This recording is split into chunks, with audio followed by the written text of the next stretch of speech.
আবার কি নিবে?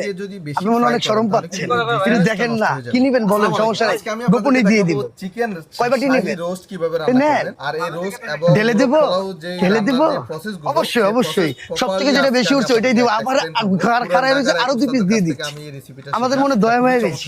আহারে আহারে আহারে, ওই জি রে মাল খাই গেল রে, চাকা চাকা মাংস, তেল চর্বি আর আড্ডি নাই, 1 কেজি 400 গ্রাম, 1.5 কেজি প্লাস, মাত্র 600, মাত্র 600। আবার 2 পিস খুশি 3 পিস দিয়ে দিচ্ছি, আপনি খুশি? আর লোকাল যে বাদাম আছে, বাংলা বাদাম নিব আমরা 3 টেবিল স্পুন।